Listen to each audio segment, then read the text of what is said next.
Alright, so continuing on with this video, I'm now going to talk about adding effects.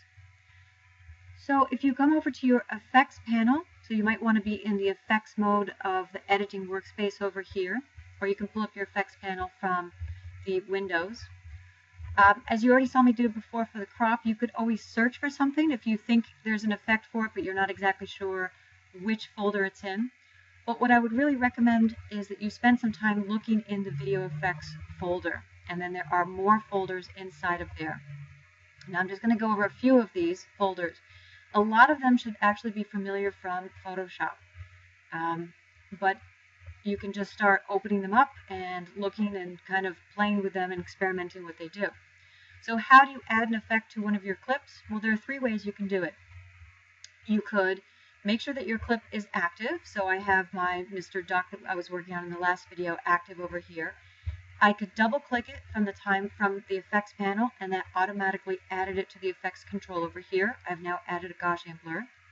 I'll undo that. I could also click and drag it over to the effects panel.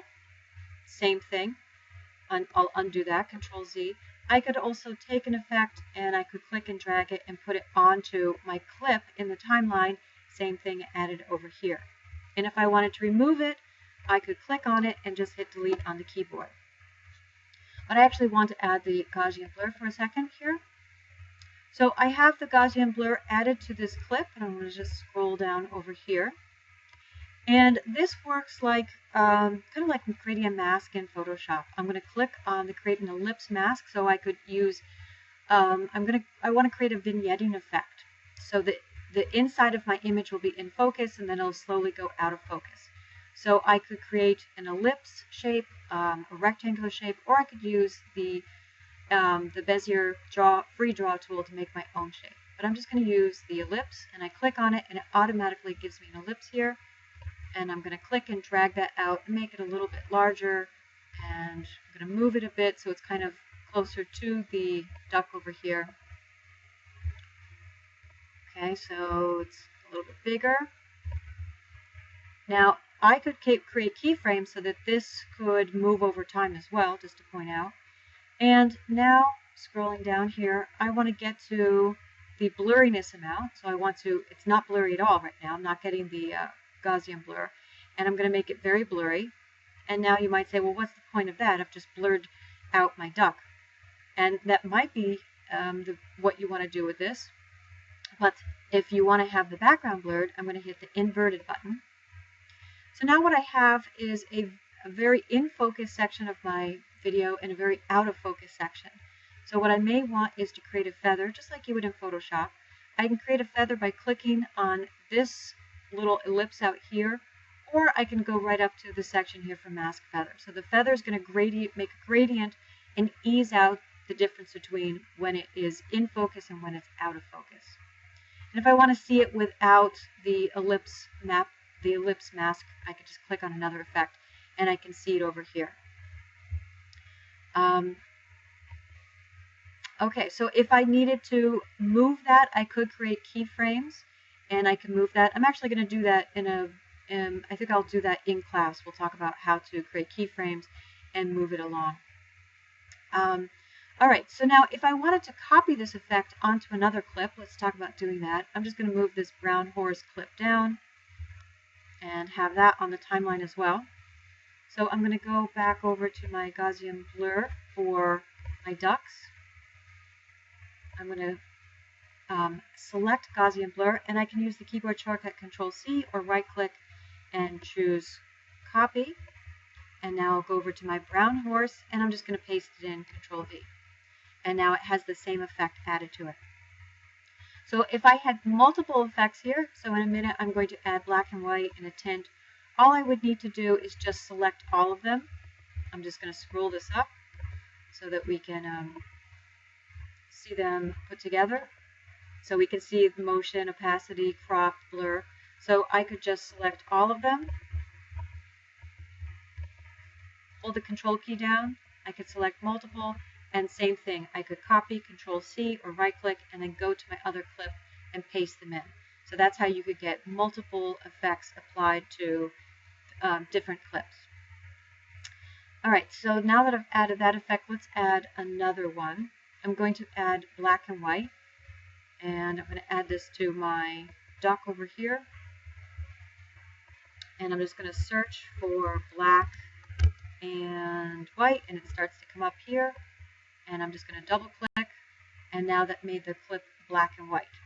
Alright, so let's look over here. I'm just going to scroll things up so it's a little bit smaller. And under black and white, there are really no parameters that I can change. It's just simply black and white or not. So I'm just going to leave that. And now I'm going to add another effect, which will be tint.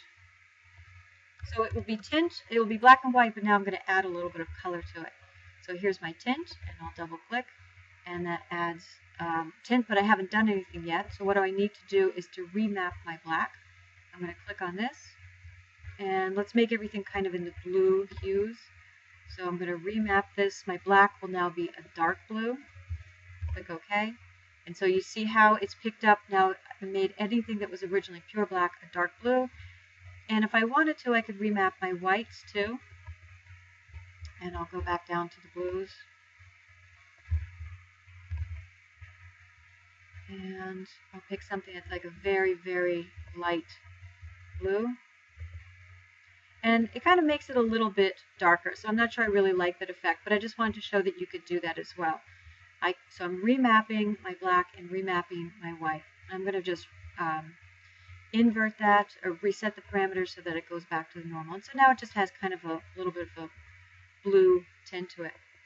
So the reason I chose these two is I wanted to show you that the order here does matter. I have black and white first and then tint.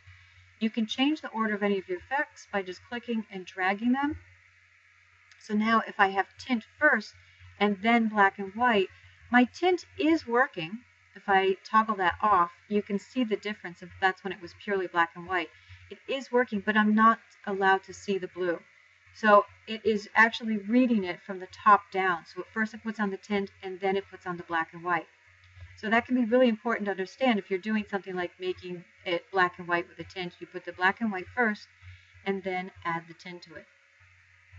So let's add another effect onto this. This time I'm going to look for posterize. So I've picked posterize and I double clicked it and I added it, and now I add some like pretty extreme effects here. And maybe what I want is to add a keyframe here for the posterize, so it's not the same amount all the time. So I'm going to click on the little stopwatch over here and then move down. I'll keep my holder, so a second stopwatch. Oops, I didn't mean to hit on the same thing. Oh, I have to do it again. That's okay. I hit the wrong icon. So that's okay. I'll start it over again. So I'm going to go back to the beginning, and I'm going to click on the stopwatch to create my original keyframe. And now I'll move down, and I'll line it up with the keyframe from the scale and position when it's getting larger. And I have to click on this icon over here to create my second keyframe, and that's going to be my holder. And then I'll move it down to the end here and create my third keyframe, and that's when I'm going to reduce the level of the posterize effect, or I can change it to a different level. I can make it less or more.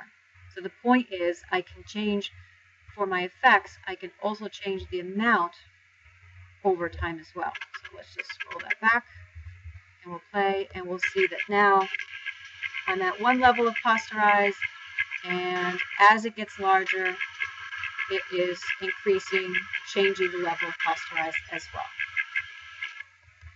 Okay, so there are more things that I want to talk about, but I'm going to save those to class, and one of which is about drop frames.